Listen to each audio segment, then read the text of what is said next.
E se a solução para os maiores problemas da vida fosse, na verdade, uma troca? Pois é, hoje a gente vai mergulhar num conceito bem interessante que vem dos ensinamentos do Bispo Edir Macedo, que propõe exatamente isso. Uma troca divina envolvendo a coisa mais íntima que a gente tem, o nosso coração. Vamos começar com essa pergunta que vai direto ao ponto. De acordo com a linha de raciocínio que a gente vai explorar, a origem de tudo, sabe, desde um casamento que deu errado até aqueles sofrimentos mais profundos, está num lugar que nem sempre a gente para pensar. E a resposta, segundo essa visão, tá aqui, nessa premissa bíblica que é bem forte, né? A ideia é que o nosso próprio coração é a fonte do problema.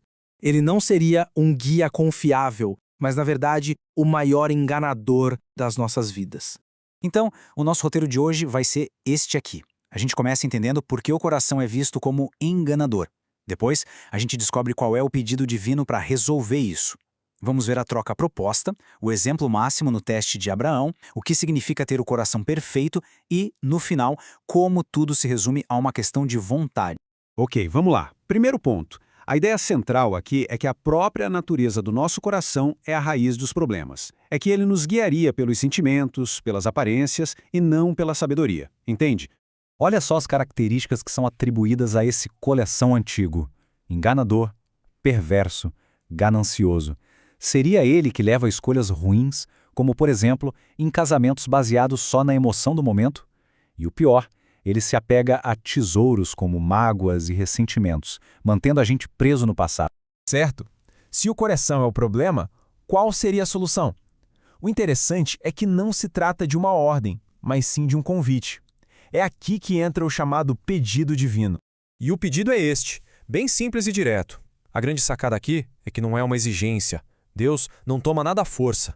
Ele pede. A linguagem é de um convite mesmo, esperando que a oferta seja voluntária. E isso nos leva a um ponto central, o livre-arbítrio. Essa entrega do coração não pode ser algo forçado. Ela só tem valor se for uma escolha espontânea, consciente. A decisão, no fim das contas, tem que ser de cada um. E aqui a gente chega no centro da solução, a troca. A proposta não é um conserto, um remendo, mas uma substituição completa, um coração por outro.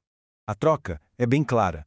De um lado, o coração antigo, rebelde, que gera sofrimento. Do outro, o novo coração, que aqui é identificado como o próprio Espírito Santo. Seria a troca do nosso eu interior pela presença divina, que passaria a guiar a vida em direção à obediência e a Deus. Então, como essa troca funcionaria na prática? O processo teria 2 passos bem definidos.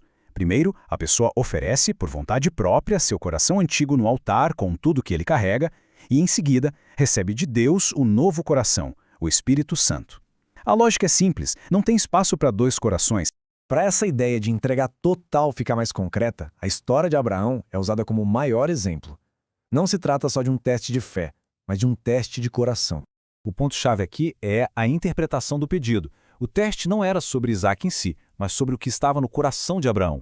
Isaac era o seu tesouro, aquilo que o coração dele mais amava.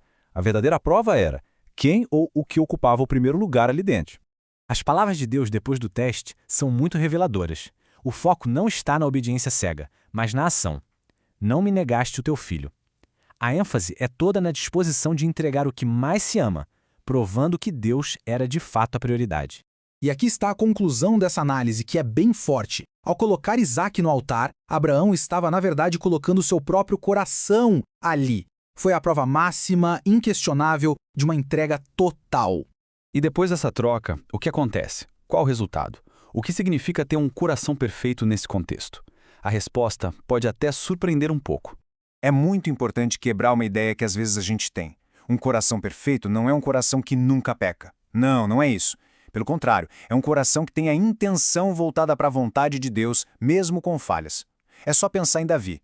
Ele cometeu erros graves, mas ainda assim foi chamado de um homem segundo o meu coração. Por quê? Por causa dessa inclinação, dessa busca constante. E com isso a gente chega na nossa parte final, que amarra todo esse conceito. Porque, no fim das contas, tudo se resume a uma decisão pessoal e consciente. Mas o que impede as pessoas de fazerem essa troca? São os tesouros que o coração guarda. Mágoas, ressentimentos, apegos a pessoas, a coisas. São como correntes que mantêm o coração antigo preso, impedindo essa entrega. E no final, Tudo se resume a isto. A responsabilidade é totalmente individual. Ninguém pode tomar essa decisão por outra pessoa. O primeiro passo é esvaziar o coração desses apegos, para só então poder oferecê-lo. A escolha é soberana. Então, para a gente fechar e ficar com essa reflexão, vimos uma perspectiva onde o coração é, ao mesmo tempo, o problema e a chave da solução. Isso leva a gente a uma última pergunta. O que, no fim das contas, define o verdadeiro valor do coração? A sua natureza original ou a sua capacidade de ser entregue e transformado?